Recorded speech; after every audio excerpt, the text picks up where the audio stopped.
মধুময় কথাৰে ভিজা ভিজা উঠে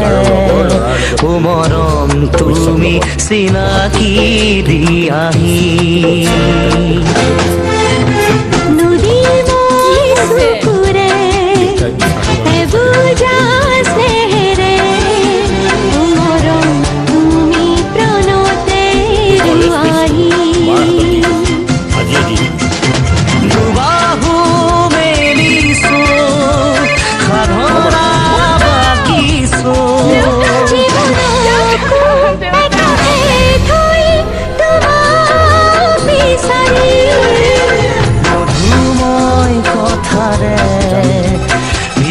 ভিজা উঠে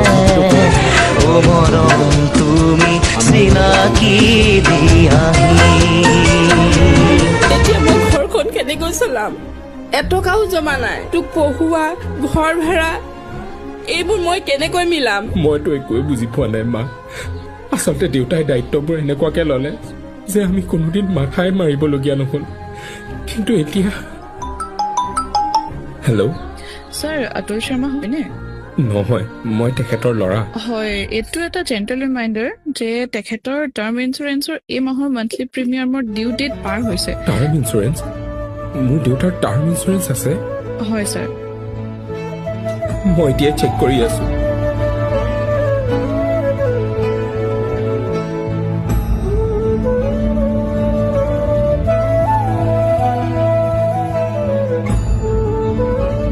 কি হ'ল হুন্তু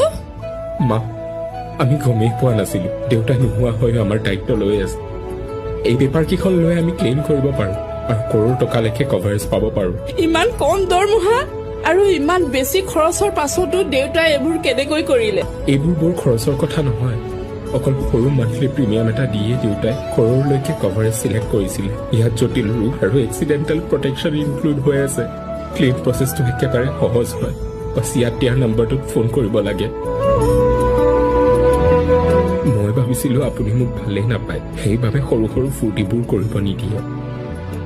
কিন্তু মইতো জনাই নাছিলো যে আপুনি পইচা ছেভ কৰি আছিলে এনেকুৱা এটা দিনলে যোনদিনা আপুনি